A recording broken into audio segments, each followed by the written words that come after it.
Mercredi 8 mai à Nilvange, salle Pierre Mélé, Martine Léjoie a partagé avec le public 14 lettres écrites par son oncle Nicolas Florche.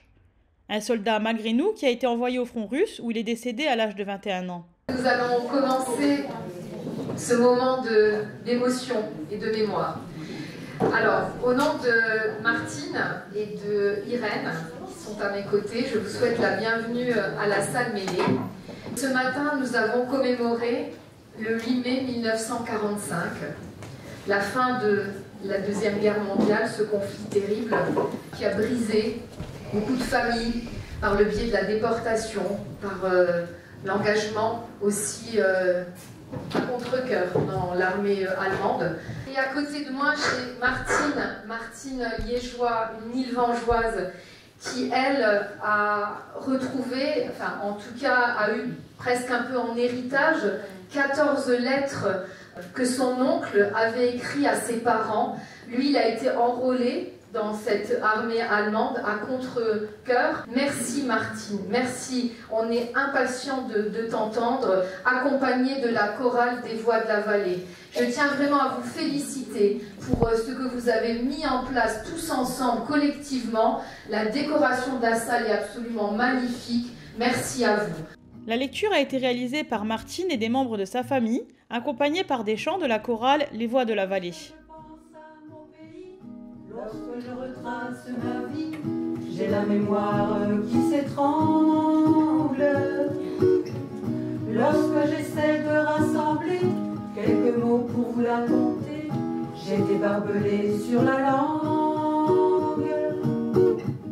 Ma vie, mon pays, ma mémoire sont des caprices de l'histoire. Je suis de la lieu et du Versailles, personne de Reims. Comme une âme sur la frontière, j'ai passé ma vie entière entre Seine et ça, sur une terre et dans l'histoire. Comme une âme sur la frontière.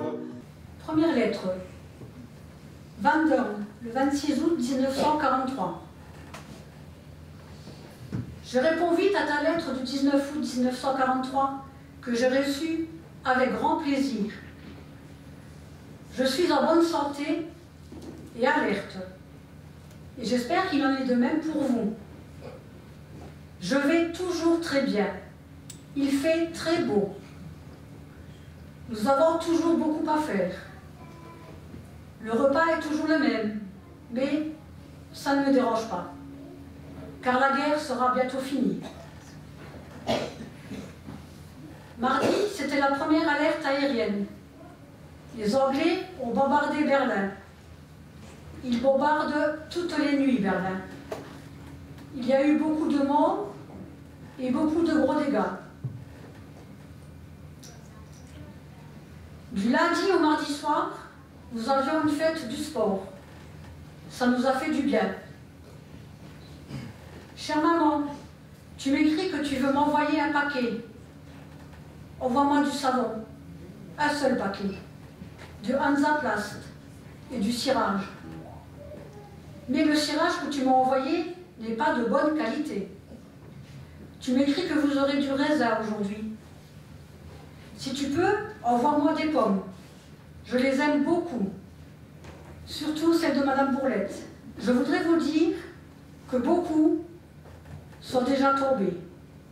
Il y a 4 semaines, ils sont allés à Vandorn vers la Russie. J'espère avoir de la chance et rester ici. Même si je n'ai pas grand-chose à manger, je voudrais y rester encore longtemps. Tu m'écris que tu as fait des bocaux de Mirabelle. J'espère qu'ils seront encore bons quand je rentrerai à la maison. Français, c'est quoi ma langue, est-ce que tu sais en quoi je rêve, en quoi je pense? Sous terre, mes racines s'entremêlent, Allemagne, France, Prusse et Moselle, qui peut dire où chacun commence? Je suis d'un pays de frontières, qui de leurs grandes ciseaux de fer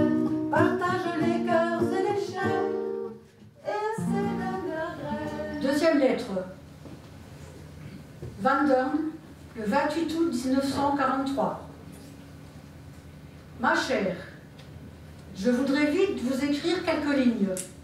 J'ai le temps ce matin, je suis au poste de pompier et ne suis pas de garde. J'ai été malade 2 jours, causé par les bons repas. J'ai eu mal à l'estomac et à la tête. Mais c'est passé et vais à nouveau bien. J'espère que vous êtes tous en bonne santé et allez bien. Ça fait du bien quand on n'est pas de garde. Aujourd'hui, le temps est clément, mais la nuit il fait très froid. Demain, c'est un nouveau dimanche. Demain, nous avons une séance de cinéma dans la Narvik Halle. Hier soir, j'ai été chez Emil Springer. C'est un soldat qui a un accordéon comme le mien. Je joue pour que le temps passe, car on ne sait pas quoi faire. Comme tu sais, maman, je n'aimais pas jouer aux cartes. Mais aujourd'hui, je joue aux cartes et aux dés. J'écris aussi quelques lignes pour vous envoyer des cigarettes. Et je vous envoie également 150 marks dans la lettre. Que voulez-vous que je fasse avec autant d'argent? Et tu dois garder cet argent pour moi, pour quand je rentre. C'est tout pour aujourd'hui. Je vous salue et vous embrasse tendrement.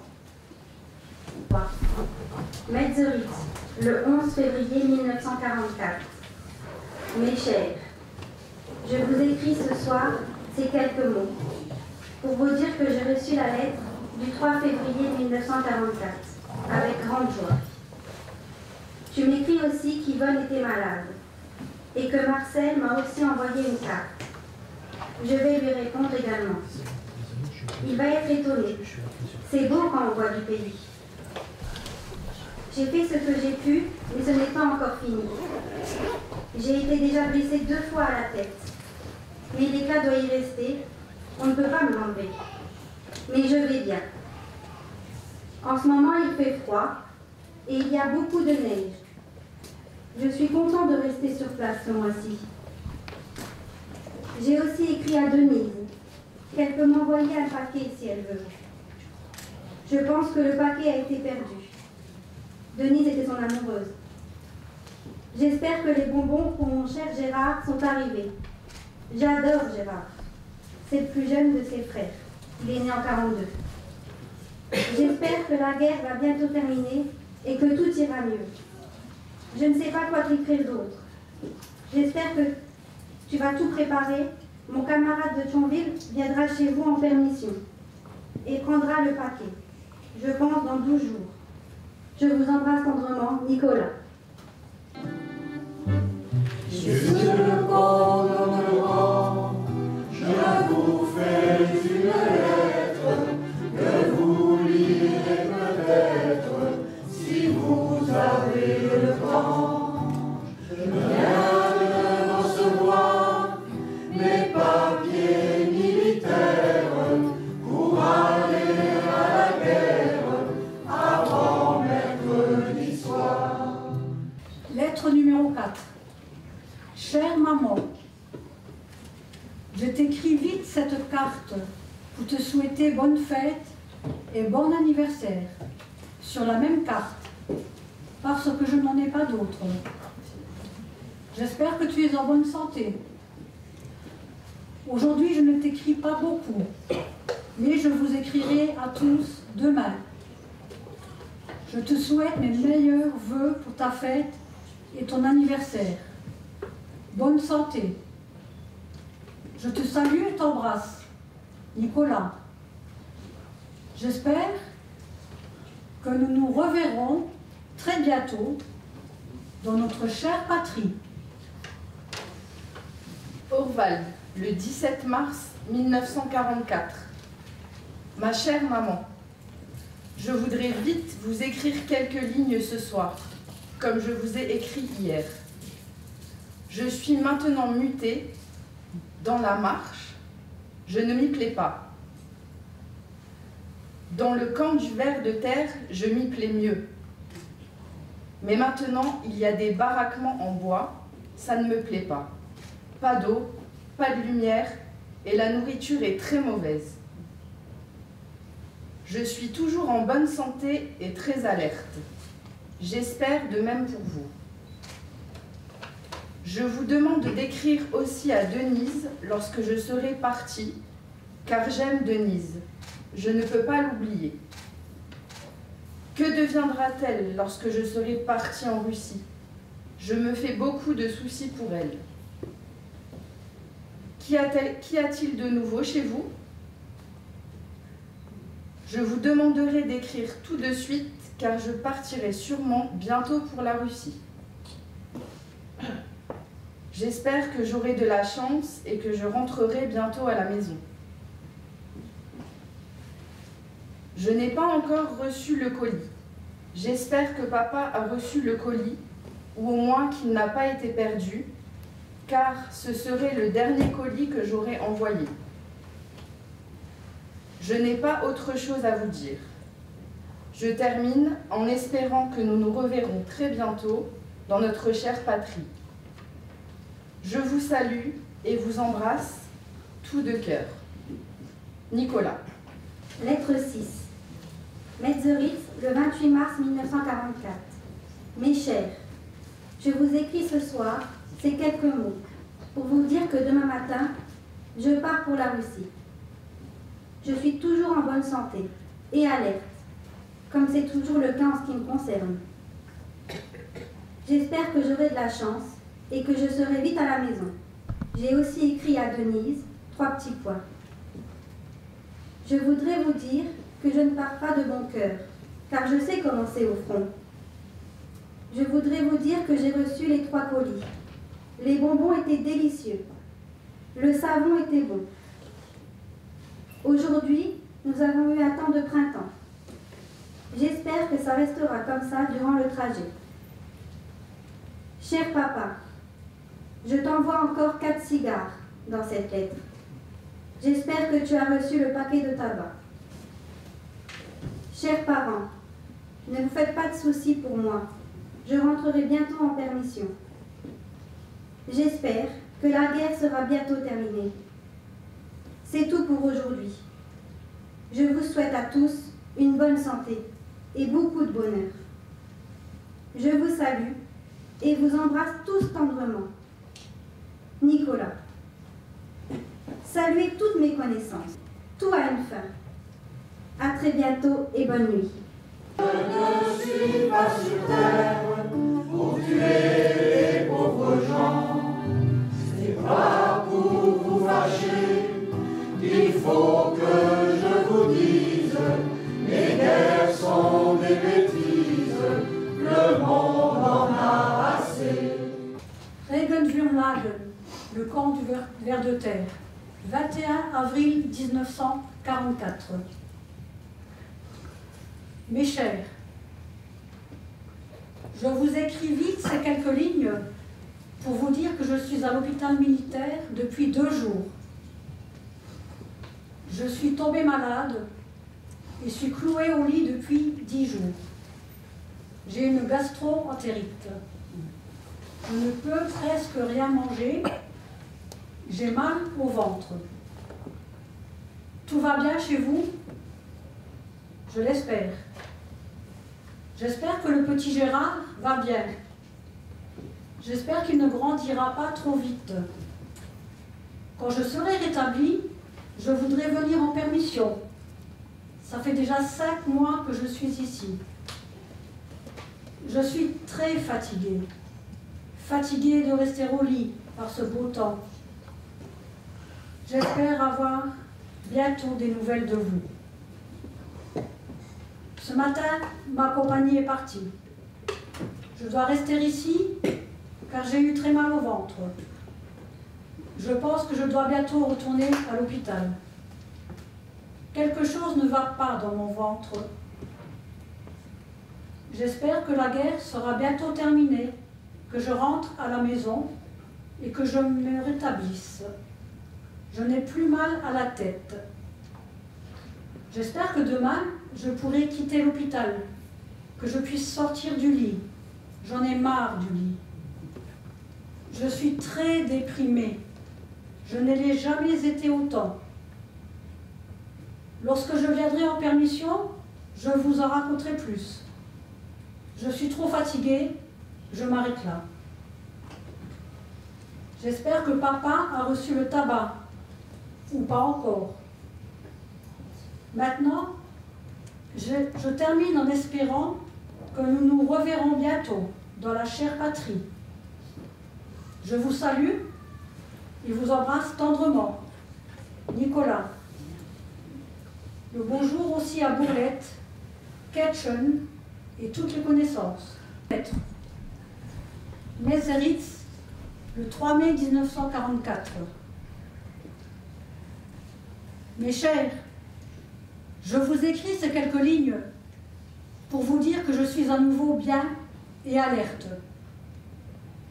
Le 27 et 28 mai, j'étais à l'hôpital en observation. On m'a fait 3 radios. Je ne sais pas si le médecin a trouvé quelque chose. Il m'enverra les résultats ultérieurement. J'espère que vous allez tous bien. Aussi Gérard et Marlène. En fait, il veut dire Madeleine. J'espère que Gérard ne grandira pas trop vite, car j'aime les enfants quand ils sont petits. Sinon, quoi de neuf chez vous? Chez moi, c'est toujours la même chose. J'ai toujours mal au ventre. Je voudrais bien savoir ce que j'ai à l'estomac. Tous les jours, j'ai des crampes après les repas. Je vous prie de me répondre rapidement, car je suis content d'avoir de vos nouvelles. J'espère que la guerre sera bientôt terminée. Ça ne peut plus aller comme ça. Est-ce que ça se trame à l'ouest? Vous m'avez écrit à propos d'Armand. C'est dommage pour lui. Mais il est mieux où il se trouve que moi et vous autres. Aujourd'hui, c'est un temps d'avril, avec tempête et pluie continue. Maintenant, j'arrête. C'est tout pour aujourd'hui. Je vais au spectacle ce soir. Je vous salue et vous embrasse cordialement. Nicolas. Je ne comprends pas pourquoi vous n'avez pas reçu le tabac. J'espère qu'il va encore arriver. Sauver ta famille, tu n'as pas déserté. Partir pour la Russie, après un doux baiser. Quitter ton amoureuse, laisser tes camarades. Adieu les journées heureuses et les embrassades. À toi Nicolas, toi le nom que je n'ai pas connu, à toi le Maghrébou, on ne t'a plus revu. Lettre numéro 9. Meseritz en Pologne. Le 15 mai 1944. Mes chers, je vous écris vite ces quelques lignes pour vous dire que ce soir je retourne en Russie. Je ne serai pas au front. J'ai reçu 2 lettres avec le chocolat, c'était très bon. C'est dommage que je n'ai plus de permission, qui sait combien de temps avant la prochaine. J'ai reçu aussi hier une lettre de Denise. Elle était contente que je n'étais pas au front. Malheureusement, ce n'est pas souvent. Malheureusement, je n'ai pas le temps de vous écrire plus longuement. J'ai plus de temps quand je suis en déplacement. On va à Lemberg. Il faut que je termine, en espérant que nous nous reverrons bientôt. Je vous salue et vous embrasse tous. Nicolas. Attendez la nouvelle adresse. Cette 10e lettre, aucune indication du lieu ni figure. Seule la date du 23 mai 1944. À la lecture de celle-ci, on peut le comprendre. puisqu'il est sur le front. Mais où? Nous sommes le mardi 23 mai 1944. Mes chers, je vous écris ces quelques lignes pour vous dire que je suis maintenant au front. J'espère que vous allez tous bien comme moi. Je n'aurais jamais cru que je partirais aussi vite en Russie. J'ai pourtant beaucoup enduré pour ma patrie. J'espère que j'aurai bientôt la chance de revoir ma patrie. Je serai bientôt en Roumanie. Je ne suis pas loin de Stanislau, derrière Lemberg. Aujourd'hui, nous n'avons pas encore mangé et sommes dans les tranchées. On ne peut pas lever la tête. L'ennemi a de très bons yeux. J'espère que la guerre sera bientôt finie, que je puisse être en bonne santé et heureux parmi vous, et avec ma très chère Denise, que j'aime. Écrivez-moi à réception de ma lettre, car l'acheminement du courrier dure 14 jours. Tout passe. Je vous salue et vous embrasse. Nicolas. Lettre 11. Austin, le 16 juin 1944. Mes chers, je vous envoie cette carte pour vous dire que je suis encore en bonne santé. J'espère que vous aussi. Aujourd'hui, il fait très beau. Je suis au front. Qu'est-ce que je pourrais vous écrire de plus? Je ne suis pas au courant de grand-chose. Je vous envoie des cigarettes. Hier, j'ai aussi écrit à Denise et envoyé des cigarettes pour son papa. On reçoit beaucoup de cigarettes ici. Je ne peux pas toutes les envoyer à la maison. Plus de papier, plus de crayon. J'ai reçu la lettre d'Yvonne. Cela m'a fait très plaisir. Je n'ai pas de nouvelles de maman. Je ne sais plus quoi écrire. Je vous salue et vous embrasse tendrement. Nicolas. À très bientôt. Pouvez-vous m'envoyer du papier et un crayon?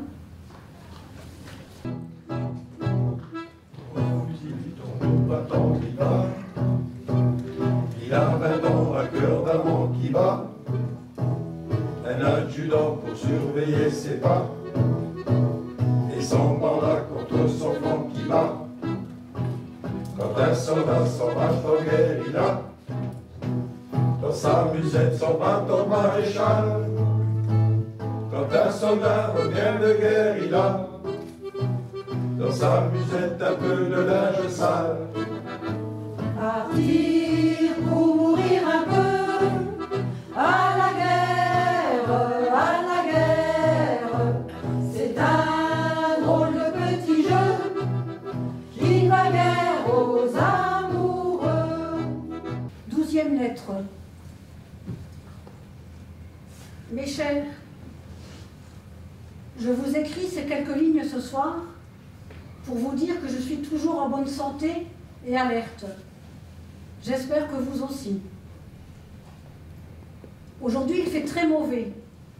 J'ai aussi reçu une lettre de Denise. Elle m'écrit que vous étiez chez elle le 12 juin à Sorauben. Voulait-il dire Saralbe? Comment vas-tu, maman? Je n'ai pas reçu de courrier de vous, seulement une lettre d'Yvonne. J'espère avoir bientôt de vos nouvelles. Lorsque la guerre sera finie, je ne sais pas si cela peut durer encore longtemps comme ça. Les 2 ou 3 lignes suivantes sont raturées, illisibles. Elles ont été censurées. Je vous salue, je vous embrasse, Nicolas. Lettre numéro 13. Austin, le 2 juillet 1944. Mes chers, je vous écris ces quelques lignes pour vous dire que j'ai reçu avec grande joie vos lettres du 3 et 21 juin 1944. Je vois que vous allez tous bien. Mais ce n'est pas mon cas. Rien ne va chez moi, pour le moment. J'ai à nouveau très mal à la tête. Je saigne du nez et on ne trouve plus l'éclat. J'ai vu le médecin hier qui m'a exempté pour 3 jours du front. Encore jusqu'à demain. Et ensuite, je suis à nouveau en première ligne. Le temps est toujours mauvais. Un jour il fait beau, ensuite il pleut. Il n'y a pas d'été cette année, mais ça peut encore changer. Vous pouvez me croire comme j'étais content quand le médecin m'a exempté du front. J'étais tellement fatiguée que j'ai dormi aujourd'hui toute la journée. Je serais content de tomber malade pour pouvoir rentrer. Les Russes veulent faire une grande offensive. Que rien ne m'arrive, ou sinon seulement blessé, mais que je ne sois pas tout de suite tué. J'espère cela pour moi. Quoi de neuf chez vous? Qu'est-il arrivé au mari d'Alma? Je suis tellement désolée pour elle. Tu dis que Remelfingen a été bombardé. Anna est certainement fâchée que je ne lui ai plus écrit. Je suis lasse et fatiguée. Les Toten ont une meilleure vie que moi. Je me demande pourquoi je suis au monde. C'est ce que les capitalistes nous ont apporté. Quand suffisamment de gens seront tués, la guerre sera finie. Mais ça se termine cette année. On le pressent déjà sur le front. C'est triste qu'on doive autant souffrir. De plus, on ne sait pas pourquoi on se bat. Je suis français et je le reste. Si seulement j'avais la chance que rien ne m'arrive. Je vous salue et vous embrasse tous. Nikolaus. C'est la seule lettre qui termine par Nikolaus. Salut Gérard. Il a écrit en français. Bisous à Gérard et Madeleine. C'est toujours Madeleine qui veut le dire. Le 30 juillet 1944, mes chers, je vous écris ces quelques lignes pour vous dire que je suis à nouveau au front depuis le 20 juillet. On est toujours plus en repli. J'espère que la guerre sera bientôt terminée. Je suis toujours sain et sauf. J'espère que vous aussi. Je n'ai pas reçu de courrier depuis le 16 juillet 1944. J'espère avoir bientôt de vos nouvelles. Je vous écris ces quelques lignes pour vous dire que je suis en bonne santé et encore vivant. Je dois abréger. Je vous salue et vous embrasse cordialement. Nicolas. À très bientôt. C'est la première fois qu'il écrit qu'il est encore vivant et ça sera sa dernière lettre. C'est presque toujours quand revient l'été qu'il faut s'en aller. Le ciel regarde partir ceux qui vont mourir au coq à lancer. Les hommes, il en faut toujours, car la guerre se fout des serments d'amour, et même que son but en bout. Quand un soldat s'en va en guérilla, des tas de chansons et des fleurs sous ses pas. Quand un soldat regarde de guérilla, simplement une lavenne et puis voilà. Simplement une lavenne et puis voilà. Simplement une lavenne.